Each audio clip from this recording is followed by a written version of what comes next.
ये scripts, projects, pledge, films, ये जो या जो भी सब्जेक्ट मैटर है आपका, ये खुद डिसाइड करता है कि इसमें कौन ज़्यादा इम्पोर्टेंट है। अगर आप गांधी जी पे फिल्म बना रहे हैं तो यकीनन उसमें कैरेक्टर के साथ साथ हिस्टोरिकल फैक्ट्स के साथ साथ लैंग्वेज, उनका जुमला, जो स्ट्रक्चर है उनके जुमले का, वो सब इम्पोर्टेंट हो जाएगा। तो उसमें आप कैसे डिसाइड करेंगे कि उसमें राइटर ज़्यादा इंपॉर्टेंट है, हिस्टोरियन ज़्यादा इंपॉर्टेंट है, एक्टर ज़्यादा इंपॉर्टेंट है, सेट डिज़ाइनर ज़्यादा इंपॉर्टेंट है जिसने वो सारा सेट क्रिएट किया है, जो टाइम एम्बियंस क्रिएट किया है। It's a very unnecessary discussion. Subject matter खुद डिसाइड करेगा कि इस वक्त कौन इम्पोर्टेंट है। कुछ स्क्रिप्ट ऐसे, अगर मंजूम स्क्रिप्ट लिखा गया है, मसलन अगर आप शेक्सपियर कर रहे हैं which has now become a classic, और जो एक ख़ास मीटर में और रिदम में और मंजूम लिखा गया है, आप उसमें अब एक्टर अपना इनपुट कैसे डाल सकता है? उसमें डाल ही नहीं सकता। वो बीट से, रदीफ से, काफिये से बाउंड है, उसने उसी मीटर में बोलना है जिस मीटर में वो लिखा हुआ है। इसमें एक्टर का इनपुट कहाँ से आया?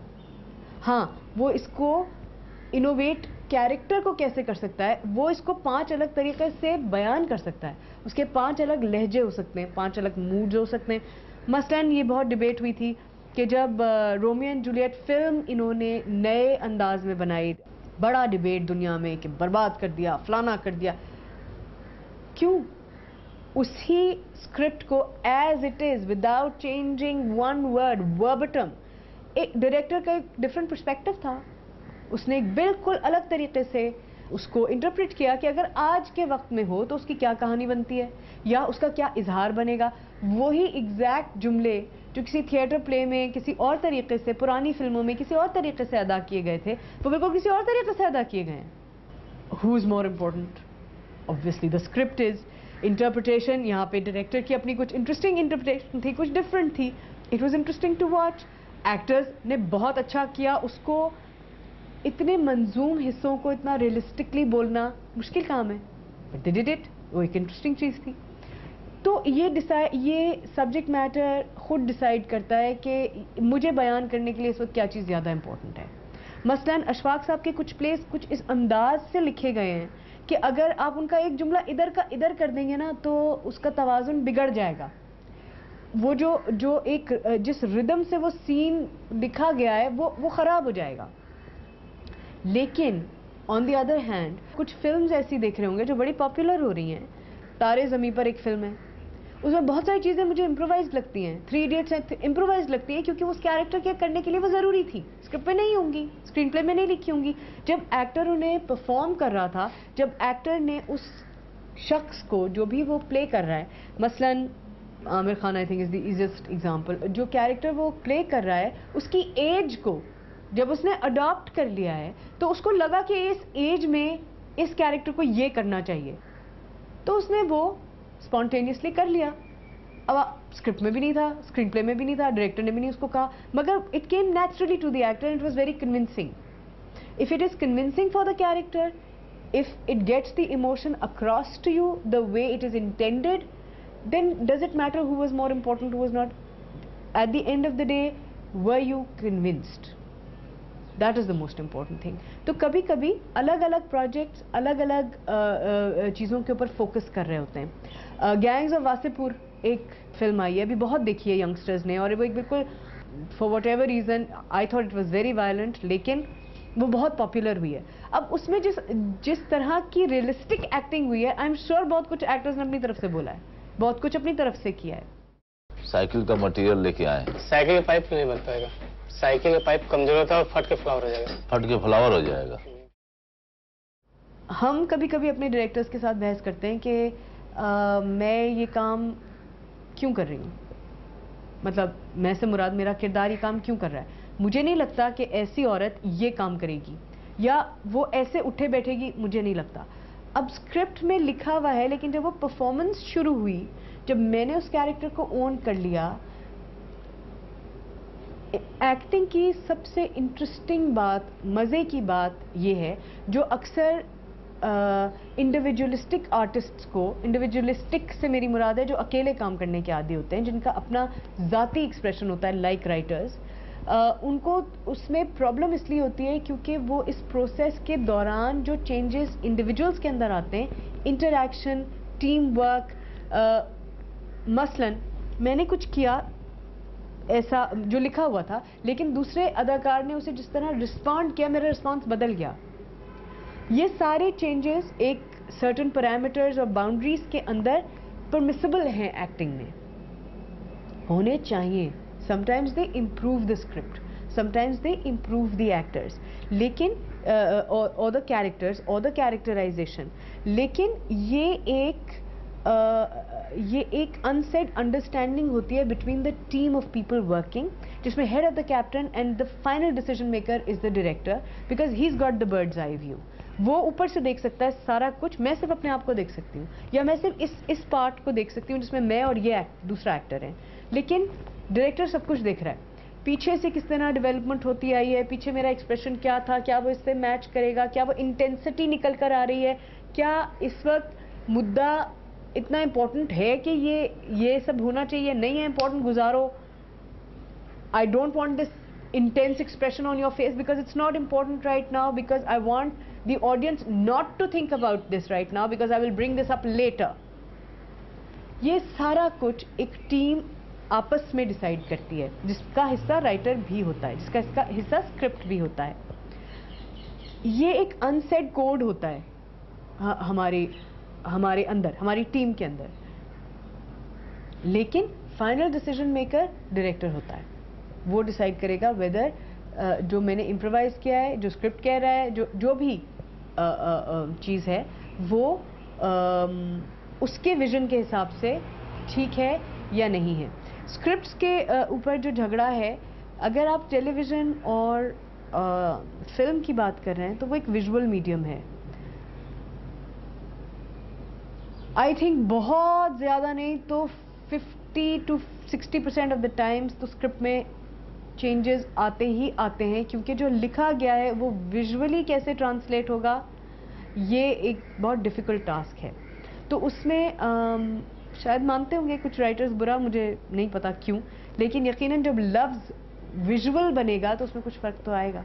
मसलन लाइफ ऑफ पाई देखी होगी, जिन लोगों ने नॉवल पढ़ा है और जिन लोगों ने फिल्म देखी है, सब ने कहा जी वो नॉवल के बराबर फिल्म नहीं है। ऑब्वियसली नहीं है, क्योंकि नॉवल में इतना इंटरनल डायलॉग है, उसको विजुअल मैं दिखाऊंगी कैसे दिखाऊं? नहीं दिखा सकते।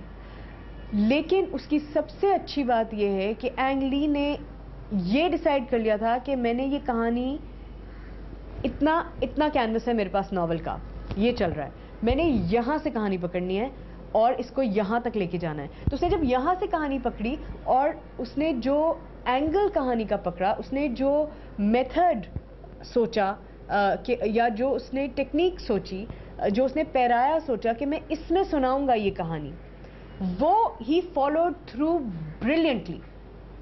वो उसने जो शुरू से पकड़ी वो आखिर तक उसको ले गया उसी लेवल पे। Generally if you are adapting a novel for a film, वो कहीं बीच में वो अक्सर हम लूज कर देते हैं, लेकिन that is what he did successfully and that was very clear in the film कि this is how he wanted to tell his story.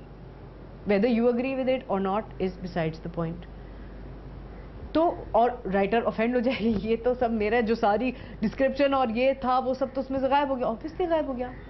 और ये डायरेक्टर का प्रेरोगेटिव था कि वो इसी तरह ही कहानी सुनाना चाहता था। उसको इरफान खान किस तरह अपने जुमले की अदायगी करना चाहता है, वो अपना कैरेक्टर किस तरह बनाना चाहता है, वो बिल्कुल अच्छी तरह सोच कर आ सकता है घर से, वो डायरेक्टर से डिस्कस कर सकता है, वो उसे एग्जीक्यूट भी कर सकता है। हो सकता है सीन करने के बाद डायरेक्टर उसे कहे कि नहीं यार, I think that is a better way of doing it. आपका नाम कैसे रखा गया? अरे हाँ, मामा जी ने पिताजी से किसी बात का जिक्र किया जिससे ये नाम मिला। वैसे ज्यादातर लोग कहीं घूमने जाते हैं तो पोस्ट कार्ड या तस्वीरें जमा करते हैं, पर मामा जी स्विमिंग पूल जमा करते थे। So Irfan will have to do the way Ang Lee is asking him to do it, because he has the bird's eye view.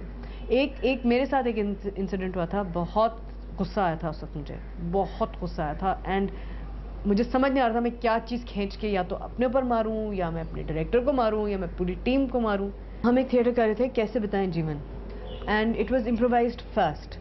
हम 3 लड़कियां थे और हम तीनों को एक एक कैरेक्टर दिया गया और कहा कि आप इसको इम्प्रोवाइज़ करें।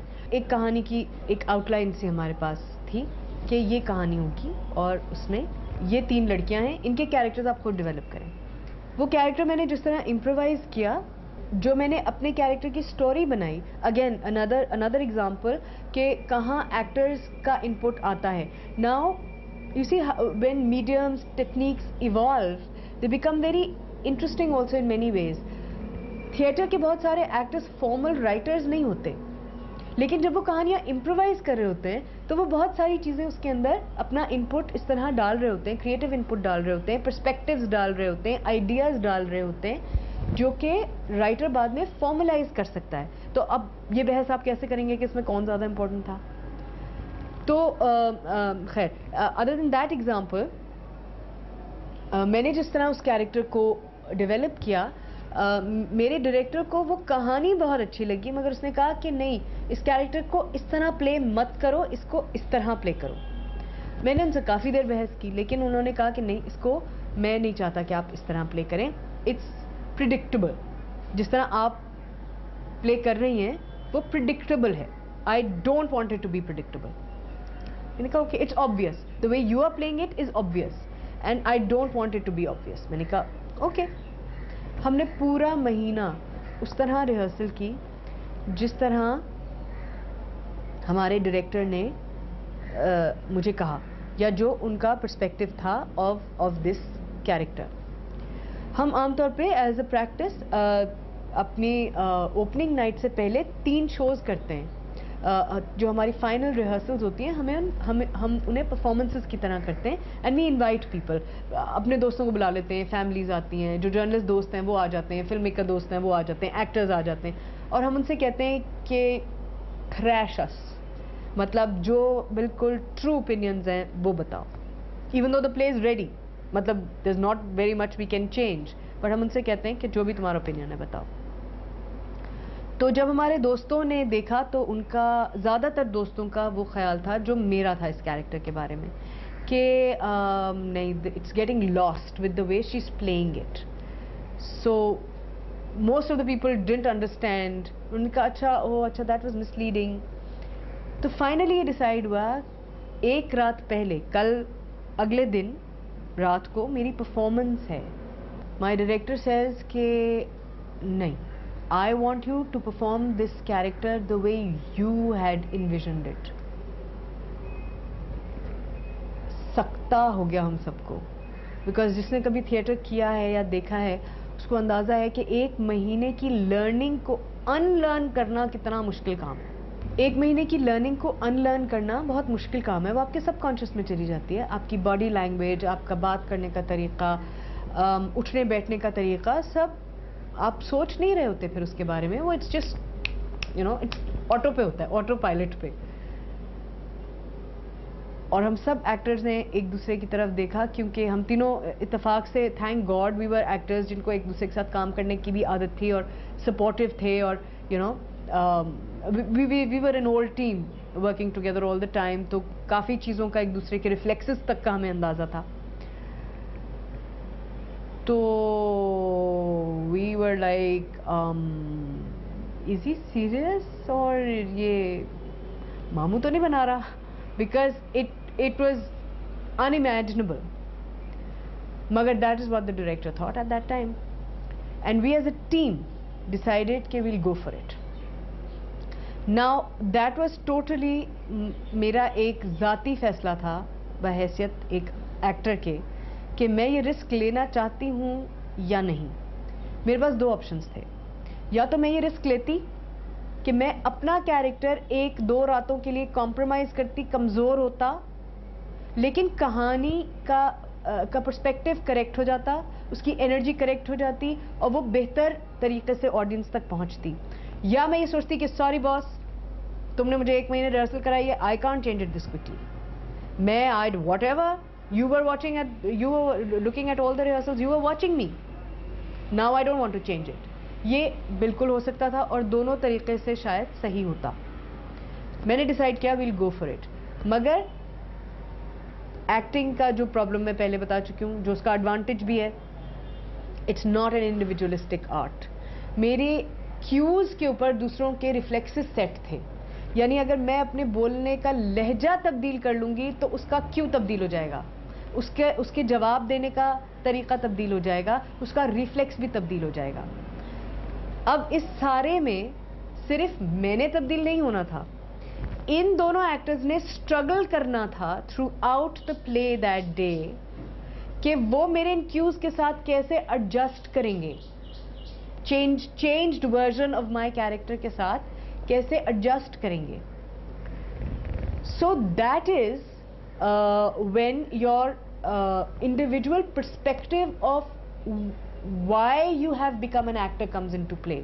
इसलिए जो मैंने शुरू में बात कही थी कि you have to decide what you want to do is this about being my expression, is this some sort of mild narcissism, come look at me, this is what I do so well, मैं 5 आवाजें निकाल सकता हूँ, मैं 8 चालों से चल सकता हूँ, या hey come here I want to tell you a story।